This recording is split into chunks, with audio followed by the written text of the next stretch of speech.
like to call the departmental meeting to order. If you stand for a moment of silence, followed by the Pledge of Allegiance.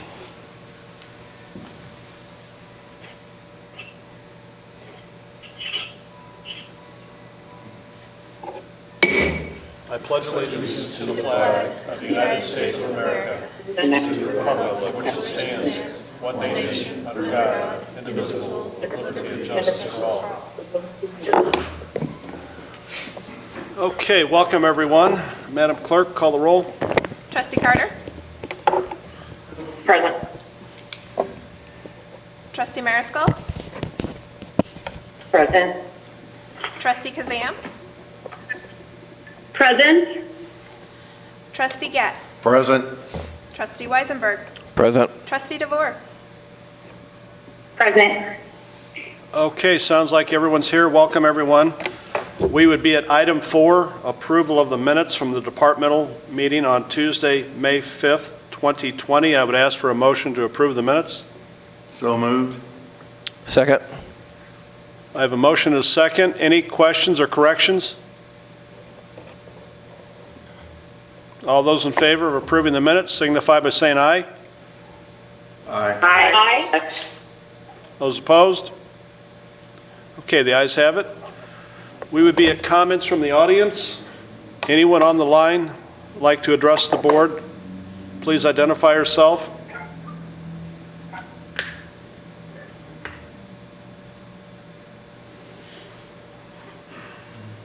Any comments from the audience? Any comments from anyone calling in?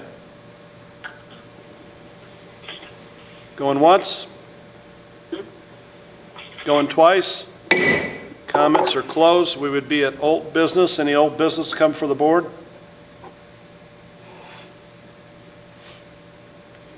Hearing none, we'll move on to new business. First is Public Works, Trustee Carter. It's award of a seal coating and spray patching contracts. Okay, I'm not sure if Mike Casey's on the phone or not, but what this is, I think this is our annual, oh, wait a minute.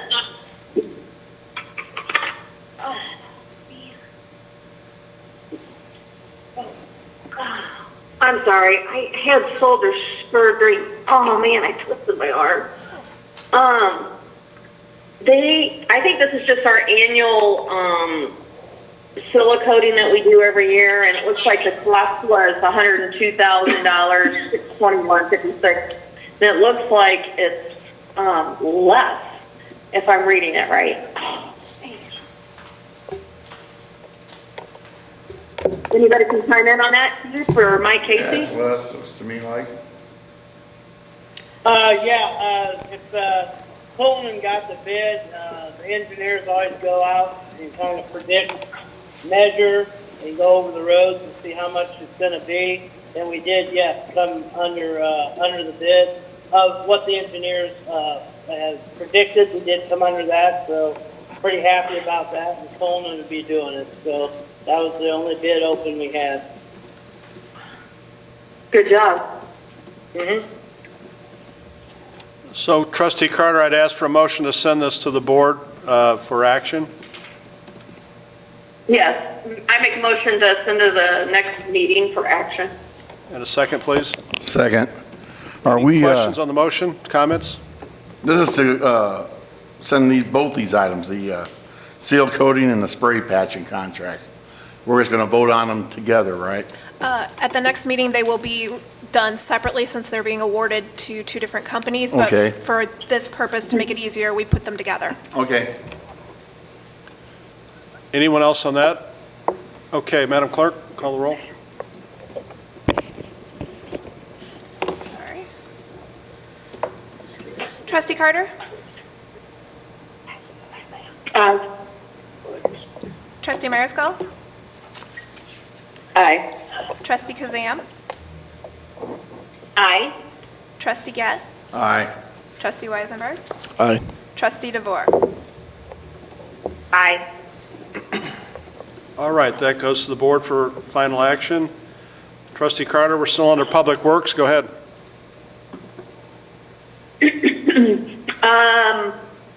I think the flushing the hydrants is done now. Does Mike want to say anything, or Dave? Just that we're moving right along. We did help out the school district placing the graduation banners up. They're going to stay up for a few weeks, and each graduate will get their banner with their picture on it. We worked with Mr. Carroll. We did a little modification on them, and we have gotten those up. The other thing is just trying to move along with making the village hall area and down to the business district with our flowers and stuff nice. So, gonna do that. Get on our street work. Business what's raining. That's all I have.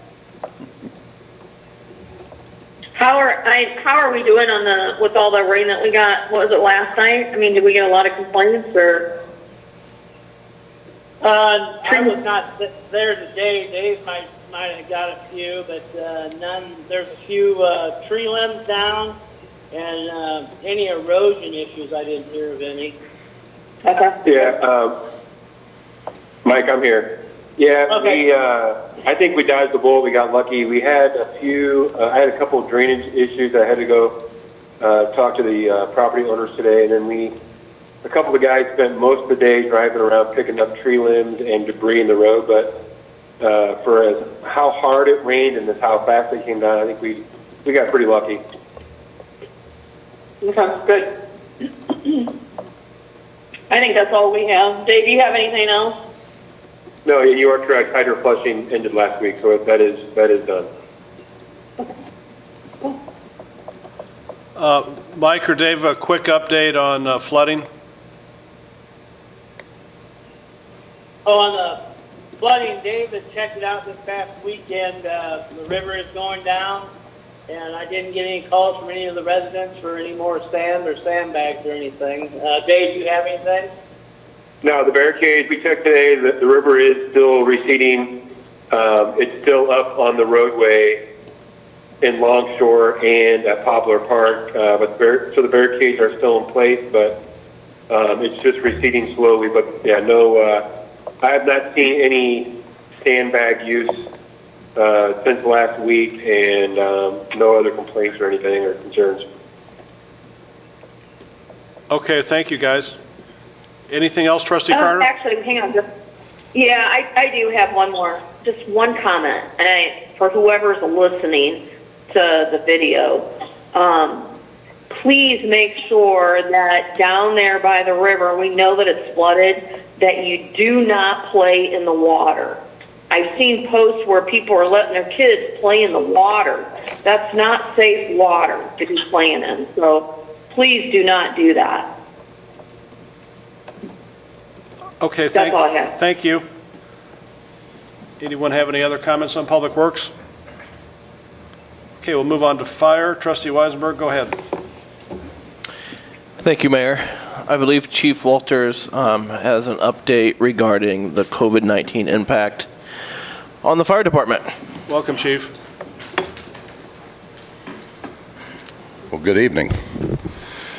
I'll got a little script here I'm going to read to you. Peoria County has responded to over 383 COVID-19 related calls since March 10th, 2020. Out of that 383, Peoria Heights Fire has responded to 22 suspected COVID-19 related cases, with only one testing positive. Not one member of the Peoria Heights Fire Department has been directly exposed or considered contaminated due to the extreme precautions exercised by our responders during these pandemic events. When we were first notified of the potential threat and possible impact that this virus could bring to bear on our community and to our first responders, the Peoria Heights Fire Department moved quickly to assure that all our personnel were trained and prepared to deal with this to the best of their ability. We immediately drafted a COVID-19 specific pandemic response guideline, or what we refer to as SOGs, that followed the recommendations of CDC, IDPH, and the project medical director for the Peoria area EMS system, which is Dr. Matt Jackson, and we made sure that all our people were well versed in the contents.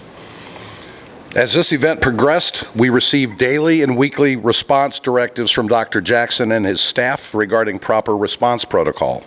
We quickly adapted to the new directives, updated our guidelines, and educated our troops.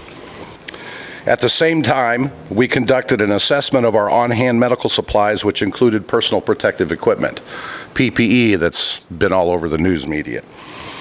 And we found that we had a sufficient supply of N95 masks, surgical masks, protective gloves, face shields, and gowns to last at least 2 or 3 weeks if we had a surge in medical calls. As it turned out, we did not have that surge. As a matter of fact, our EMS responses greatly decreased. Regardless, we did use our PPE. So throughout this event, PHFD, we've been very fortunate to have received tremendous support from the Peoria County Emergency Management Agency and our MABUS division regarding PPE replacement. Chief Larry Gilmore of the Limestone Fire Protection District, who's representing our MABUS district, volunteered to be the logistics officer for the disbursement of EMA-supplied medical equipment and PPE to local fire departments, and has done a superb job in getting the supplies out as we need them. As a result, we have received, at no cost to the village, a quantity of N95 masks, surgical masks, gowns, and hand sanitizers to adequately restock our supply shelves. Plus, we received 6 analog thermometers and 1 infrared thermometer.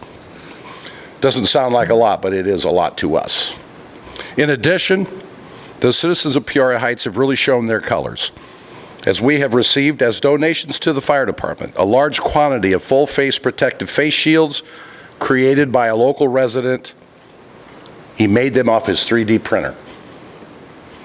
We've received over 30 homemade masks made by Heights residents who specified that they wanted us and our families to be safe. Local restaurants have prepared and delivered meals to the firehouse to feed their firefighters. Not expected. Much appreciated. And in return for that, we've posted pictures of their generous gifts on our Facebook page, accompanied by an explanation. Due to social distancing and stay-at-home requirements, as you all know, many children throughout our community have been able to celebrate their birthdays and school graduations with friends and family. As a result, local residents have reached out to us, to the fire department, and asked if we could help them celebrate. And when they asked, we responded, yes. And we responded in the form of a parade of emergency vehicles passing by the child's home to help make their day special. We do this in concert with our brothers in blue from the Peoria Heights Police Department. To date, we have completed 17 such parades since this pandemic began. The whole title of this little presentation I gave you is called The Impact of COVID-19 on the Peoria Heights Fire Department. The overall impact has been marginal. However, we remain ready and prepared in case there is a surge as they're advertising in the future. Any questions? Thank you. Questions for Chief Walters? How many have you for celebrations have you gone to? I missed that. 17. 17. Yep. Wow. And it does my heart good, because when we send the message out, we always get between 5 to 10 guys doing it. Well, of course, keeping with the requirements, we don't want any more than 6. So we'll get 6 to 7 people here. One guy stands by. But they all jump at the chance to do this because they see the delight in the children's faces. It's not just children, it's teenagers as well, especially when it comes to those that graduate. And let's not kid ourselves, we're all big kids. We all love seeing fire trucks coming, especially if it's for you, you know? And we gladly will do that. Any other questions? Thank you, Chief. Thank you. Go ahead, Trustee Weisenberg. Thanks, Mayor. Chief Walters, I just want to say thank you for your service. We're indebted to our first responders. Please express our gratitude to all the firefighters. I will do that. Thank you very much. Anything else, Brandon? No, Mayor. Okay. So we would be at miscellaneous. I know some of you wanted to discuss lane closure and reopening, and Trustee Carter, you did specifically, so I'll let you start, and then anything else Under miscellaneous, anyone wants to bring up is fair game? Okay. Well, as we all know, that we're allowed by the governor to open Friday, and a lot of the, I shouldn't say, quite a few cities are helping out their restaurants, bars, whatever, to maybe close down their streets and kind of help them out. So my question was, I think we need to discuss this in tonight's meeting. I think we need to know what we can do to help the restaurants, if it's, maybe Friday, Saturday night for a month, and then, then let them, do it themselves, unblock the streets. But at least I think just for, 3 or 4 weeks, Friday and Saturday night, let's help them out. And, just kind of get the feel. I have had a couple of owners call me and tell me that their opinion on if we would close the streets, that they would be solely for it, even though it wouldn't really pertain to them. These are business owners that are on the side streets that are not restaurants or bars, and they would be for it. So that's what made me trigger the email to everyone, just to think about it, and let's discuss it on how we're going to move forward on helping them out when they get to legally, I guess, open this Friday. I think it's a Friday, right? Yeah, it's Friday. So I don't know how I feel about, time in this. I don't know how I feel about closing down the lane I don't of know Prospect. if we're unmuted or not, and I'm sorry if I'm interrupting anyone, but how would we, so this would be predominantly for restaurants, and believe me, I'm all for helping our businesses and our small businesses, which I think we owe a great debt of gratitude for, not just during COVID, but always. But how would we handle it from a safety perspective, Chief Sutton? And also, I guess my other concern would be, I don't want to create too much of a destination. I mean, I feel like that's anathema to what we're usually trying to do, but I look at places like Lake of the Ozarks, of course, that's bigger than we are in Milwaukee, and then we have this mass entrance that we may or may not be able to control. I just want to make sure that we would be able to control any type of patron. So that, I guess, would be my question. I share your concern, Trustee Kazam, because Prospect is a main thoroughfare, not just for Peoria Heights, but for the surrounding area. And I'm concerned about safety of people. We were putting out the street seats Thursday. Is that what you said, Mike? Casey? Tomorrow? Tomorrow. We're going to do it tomorrow. I mean, would we be considering maybe taking those street seats and moving them out one lane? Or big concern is it's a busy street, and my concern is safety, somebody getting hit. We're all trying, we're going to be safe and as best we can, but I'm just a little concerned on how far out we're going to go. I mean, like I said, Prospect is a main thoroughfare. Thank you, Trustee Getz. So let's get some other comments and we'll come back. Anyone else on this? On the closure or on the topic in general? Either way. Have we discussed seating on the sidewalks? I know out in front of each restaurant, they have a certain amount of space that they're allocated, if you will. But if we thought about going towards maybe a food court type setup where you can kind of sit anywhere you want and then just order from the restaurant you want to. That would maximize the seating, but I'm not sure how all the individual restaurants would feel about that. I tend to like that idea, other than alcohol leaving the premises. I guess we'll come back to council. We'll have to come back to chief and council. So, guys, if you can remember these questions. Okay. But go ahead, Trustee Weisberg. And then I wasn't sure if we could utilize seating on the opposite side. So, for instance, I'm looking at a map here, the public house. Could they serve in front of their building and also maybe in front of the Prospect Mall that's currently vacant if we set up tables? That would require somebody crossing the street, right? Yeah. it's just throwing this out there. I don't know if we could put a special crosswalk up. I know at one point we had those signs that were in the middle of the road that said pedestrian crossing. Yeah, they're still out. Are they still out there? Just a thought, maybe towards more of a food court type thing. I know the owner of Fired Up was talking about how she was willing to share her patio with the restaurant. So, and that kind of triggered the thought of a food court type setup where people could just come and go and just order from whatever server or restaurant they want. Yeah, that's a good idea. Any other comments? Then we'll let Mark and Chief take a bite at the apple. Well, I have another comment. What if you, let's say that you blocked Prospect off. This is just another scenario. Kind of like what we do at St. Patty's Day, but we block it off 2 blocks and let the restaurants like on, the public side, the bistro, that side, because you have to be 6 feet apart. And you can only have 6 people per table, supposedly. I think that's what I read. So as far as the only part that and then have like on the other side that the restaurant that we have with,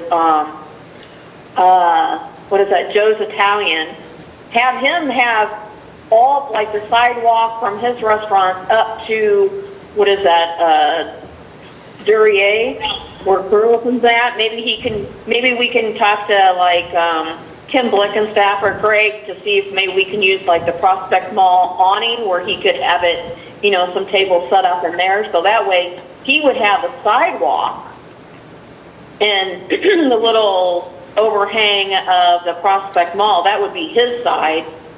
And then the other side can spread out on Prospect. Because you're not going to, obviously we're going to have a lot of people, but the restaurants, they're going to have to take some ownership here too. They can only have so many people. So there's a thought. I'm just throwing it out there.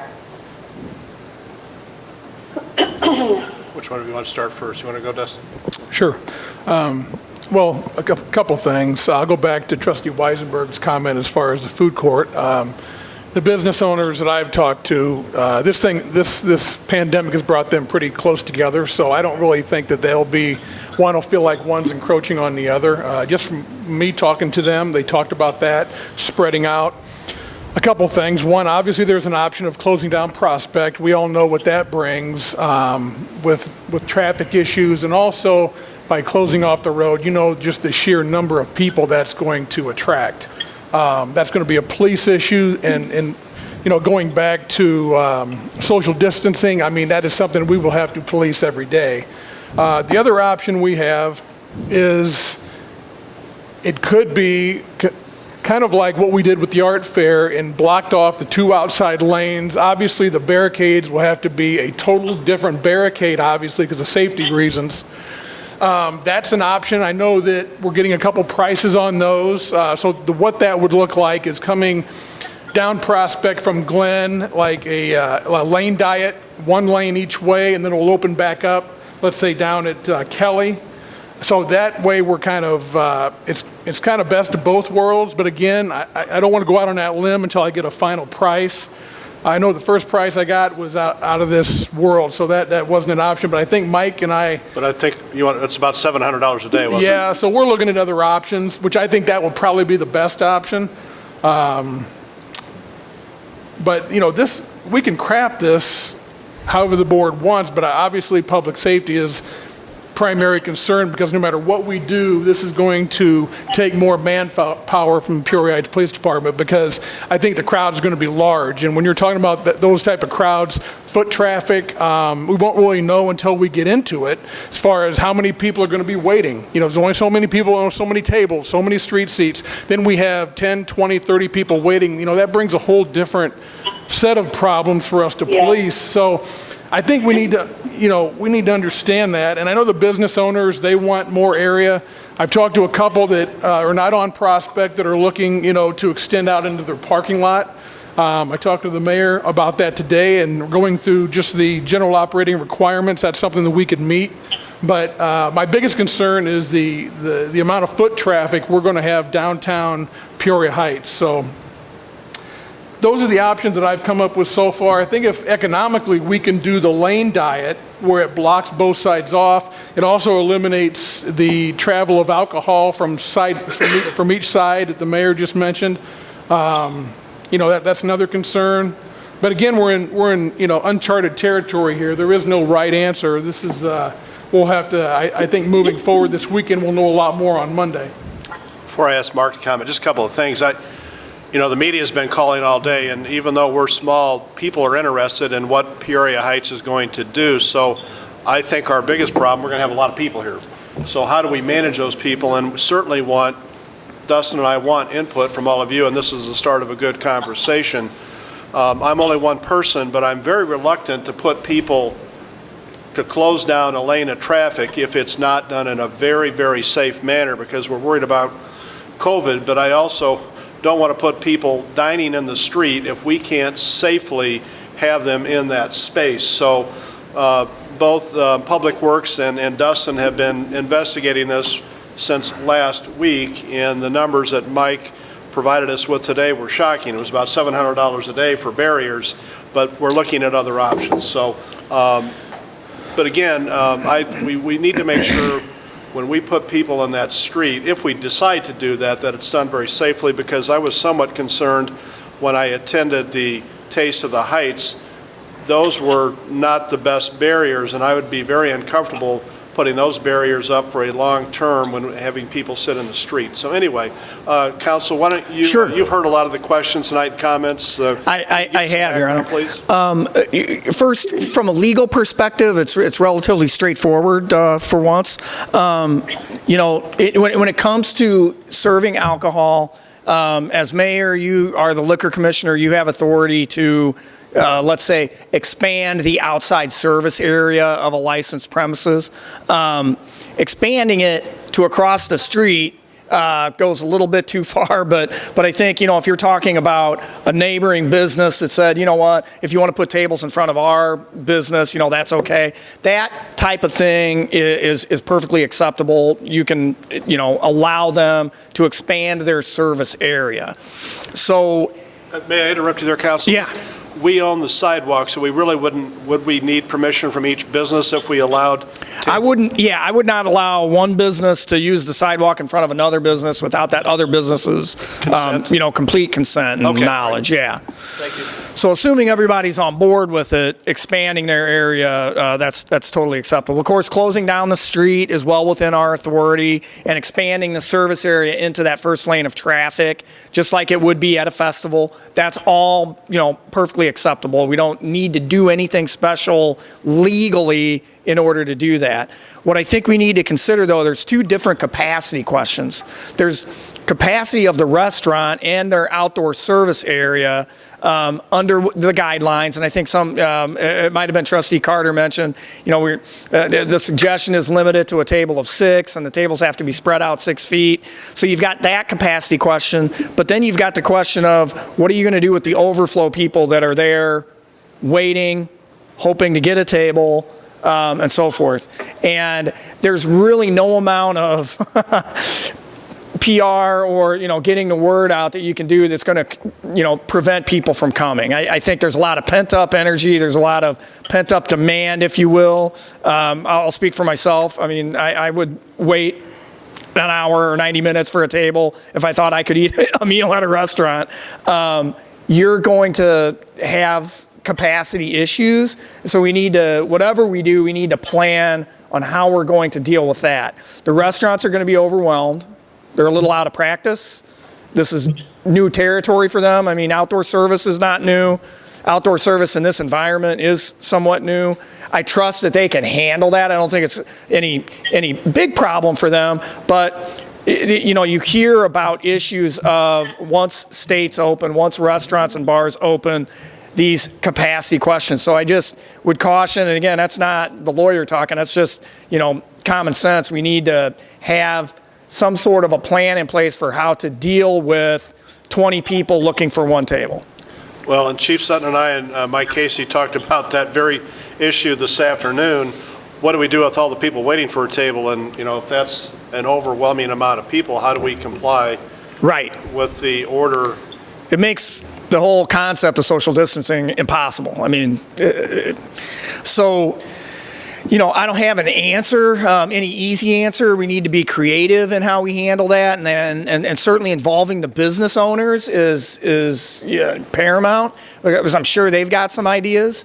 But that is, you know, like I say, there's not just the capacity for service, it's the capacity for the crowd. So, I mean, we have space. I mean, we have Tower Park, and if the KDB group would allow us to use the Paps parking lot or the Prospect Mall site or Heritage Square, we could actually, but how would we notify those people that their table's available? I'm sure through an app or a loudspeaker, maybe that could be done, but that's for people smarter than I to figure that out. Right. I see that as a potential challenge. So I'm going to stop there. I'm going to ask trustees to ask Chief or Council any questions you may have or further comments. I just have a comment that I don't want to marginalize the COVID-19 or the social distancing, but this is a good problem to have, is it not? Yeah. Expecting business to come back to the Heights. I mean, I'm excited. Absolutely. Yeah. So I don't have anything constructive to add at this point. I thought the food court would be a wonderful idea if all the businesses cooperated with allowing the sharing of their storefronts. I think that would work fine for food service. Alcohol far away from your licensed premises would be a little tricky. One of the things I saw over in East Peoria, I think they're getting ready for this reopening, is where Basta's is, where that Stony Creek Inn or whatever that place, they have like these fancy white tents put up. Sure. So I didn't know if the business owners were thinking about putting up some nice. Yeah, you know, East Peoria has a little different dynamic, obviously, than the Heights, where they have a lot of shopping center restaurants, and there you've got a world of possibilities in the parking lot. Right. I mean, man, you know, you think Levy District, think, you know, like you said, Stony Creek, Jonah's. Those places have all manner of options, and you know, East Peoria, because they have so many restaurants, did a special resolution at the last meeting to address that. I don't think that's appropriate here necessarily, because we're smaller and more flexible, and we don't really have as many diverse settings for restaurants. I mean, you certainly have War Memorial. You know, I don't want to marginalize them, and you know, downtown is typically what we think of, but we can be very, very flexible. The law, in fact, the governor even said, municipalities, be flexible. Figure out ways to help your restaurants. I mean, that's interesting coming from the governor, and you know, from a legal perspective, we can do it. It's really a question of how are we going to control the number of people that are, and maybe there won't be. Maybe people are still reluctant to get out. Maybe, you know, it's impossible. Like Chief said, we're not going to know until Friday rolls around and we see what the crowds are. And maybe the idea is ease our way into it, you know, not start off the first week closing the lanes. That was the next statement I was going to make, is maybe the first weekend we don't do anything. We put the street seats out. Maybe I'm way off on this. Maybe we won't have huge crowds, but if we do, at least we'll have a number, and I don't know how to police it moving forward. Maybe we do drill down then at the lane diet. But I think maybe the first weekend we take the wait and see approach. We'll put extra officers on to patrol the area, to make sure we have eyes on it, to make sure everybody's safe. And then if it is out of hand, we can change. I can report back to you at the next board meeting next Tuesday for a more, I guess, detailed recommendation for what we're seeing. We'll also have some pricing on the lane diet. So I guess my recommendation tonight would be that let's take the wait and see approach. Let's put out the street seats. I've talked to the business owners. The idea of sharing the sidewalk, it's gone over very well, who I've talked to. So I think that'd probably be the best bet. Can we begin contacting those businesses to get their permission if we move forward with that? Yes, I've already have some meetings already set for tomorrow and later in the week to update them, so we will get something out as well. We'll also have, you know, a template with all these guidelines on them that we'll send out and post on our site, so we'll start to formulate that here in the next 24 hours. But I think that's the approach I think we should take. instead of jumping to the next, I should say, either a road closure or a lane diet. There's a lot of expense and there's a lot of other worries I have. Let's wait and see what this weekend brings. So let me understand this correctly. You're just talking, just put the street seats out and don't block any lanes, shut any lanes down. Start off small, we gotta learn to crawl before we walk. Well, I think that's it's a safe approach, but if the board feels like they want to jump right into a lane diet and get some barricades, then, unless the pricing comes back out of this world, that is definitely an option, but I'll have that pricing soon, I'd imagine. Well, But that will also include the cost of another officer, most likely. Well, that's gonna be a lot more manpower, not only for police, but public works, but it is going to be more manpower for police, no matter what, really. It just matter how many officers it's gonna take to police Well, it. So. if everyone's agreeable, I would prefer to see you have several options next week. The board can act on those, or they can defer those if they choose to, but I think we would all feel more comfortable if you have some options available. I prefer we start off with just putting the street seats out, not closing down any lanes. That way he can see, like he said, see where we're at, and if it's necessary, if they need it the following week, instead of just jumping right in both feet. Yeah, I would ask the board to start thinking about that before next Tuesday, kind of how you would like to see this play out. If I come back with an update and say there's just a mass amount of people, think about how we want to handle this on Tuesday. I'll have the information for you by then. If I get the pricing, I'll get it right out to you, so you have a couple different options. So, Any other comments on that? All right.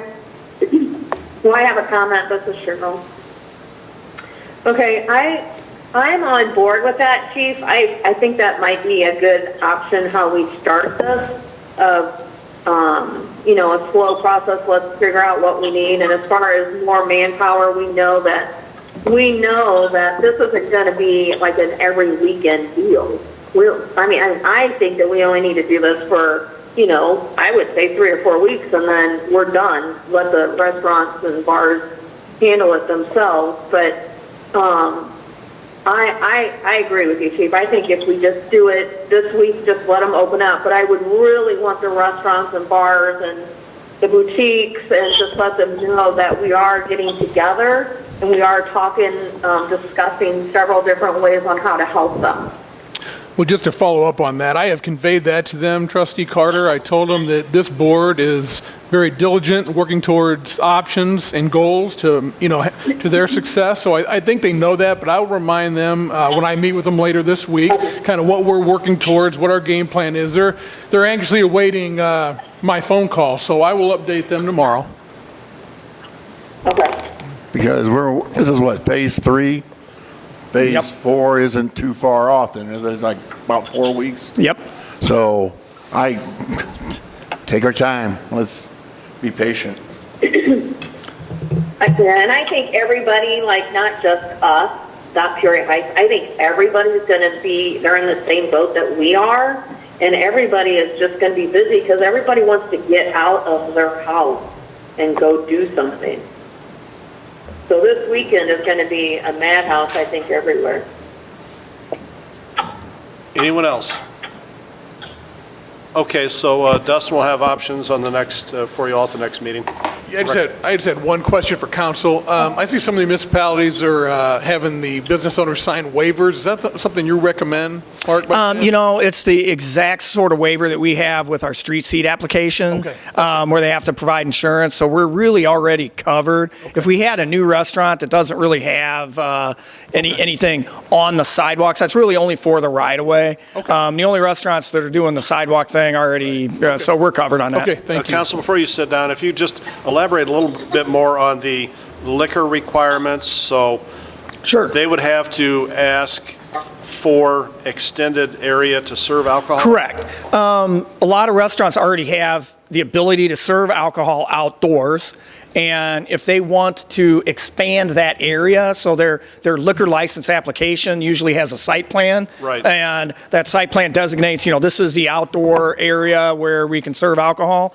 And if they want to expand that, that's something that as liquor commissioner, the mayor has authority to do. You're just changing the site plan. And even if it's on a temporary basis, and all we really are concerned with is the barricade. We don't want, using just the first example that comes to mind would be Brienzo's. If they wanted to expand beyond their, sort of fenced in outdoor area, that's fine as long as the expanded area is likewise fenced in.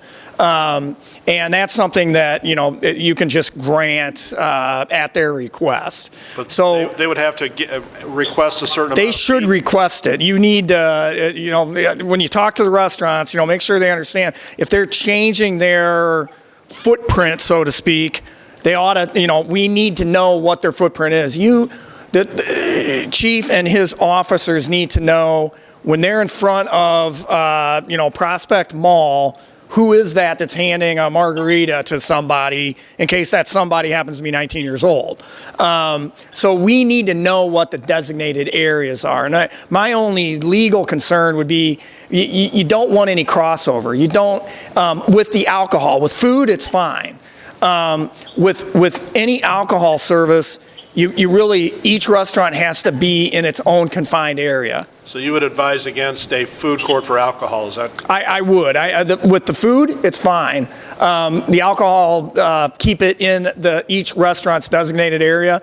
Expand a restaurant's area to in front of the neighboring business as long as the neighboring business is on board and approves. But having this where, the officers have no idea who's actually serving in any particular space, that is a recipe for some problems. Yep. Thank you. You bet. Okay, any other miscellaneous business? Yeah, Mayor, would it be appropriate to talk about something that's coming up ask a question about something coming up on the ZBA on the June 1st? Sure, go ahead. One, is that meeting open to the public, like as in coming in here? Which meeting? June 1st. Our board meeting? No, the ZBA. Oh, on June 1st. Well, I may be able to answer that question. I was going to let everyone talk first, but Chief Sutton and I have decided to open the building to the public on June 1st. Perfect.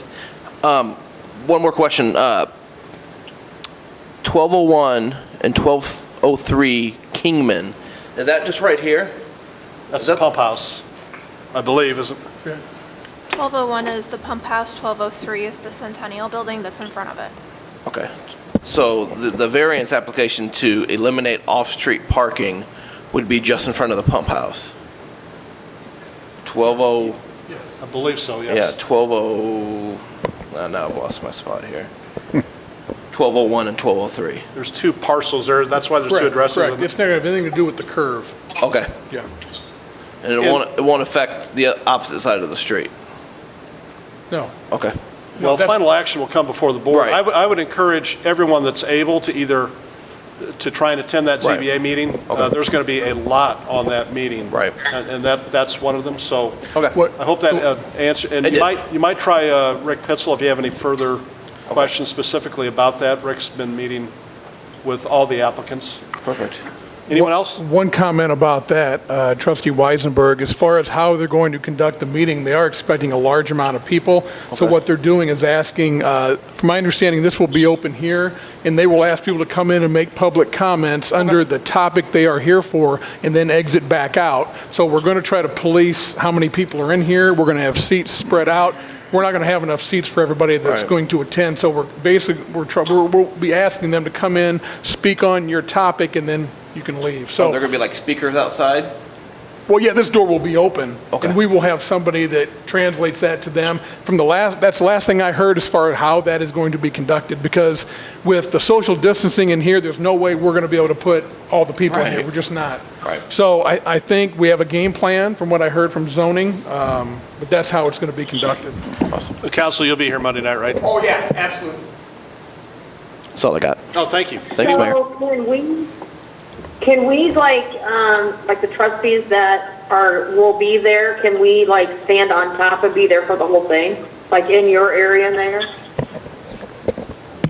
reserved you mean, seats, you mean? sit at your seat or, yeah, yes. You may do that. We can, Yeah, I was talking about up on top where your office No, is Trustee at. Carter, that's a great idea. I have you can use my office or use that area, yes. yeah, there'll be enough seating up there for trustees if they would like to attend. I'll be up there as well, so. Popcorn and refreshments? Coffee. Anyone else? Okay, so on that same, on that same note of what Brandon's talking about with the pump house and stuff. So currently, what is not zoned, that's not correctly zoned. So they're gonna zone that first, right? Correct. That's the first item. Yep. First item. There are both zoning issues and board policy issues involved in this, and the board has the final say on the zoning and subleasing too. So Okay. the concept. So Okay. even though it may pass zoning, Yeah. if the board didn't think they wanted to approve the sublease, you could deny that. Is that correct, counsel? Yes. Okay, Okay, thank you. you're welcome. Anyone else? Trustee Gett. Before you get, thanks to you and Trustee Weisenberg for showing up to help pass out checks last Friday. We're doing that again this Friday. Any trustees welcome to come up and help do that. I'll be here. I'll be there, Mayor. Gotcha. I'll be there. Good. Appreciate you putting in the How many time. checks, Okay. how many checks have we given out so far, do we know? We have 79 approved applications. We have 3 pending. All right, good job. I make a motion to adjourn. Have a second? I second. Have a motion and a second to adjourn. All those in favor signify by saying aye. Aye. Those opposed? Ayes have it. We're adjourned. Thank you all. Have a good night. Those opposed, if you're on the phone, we're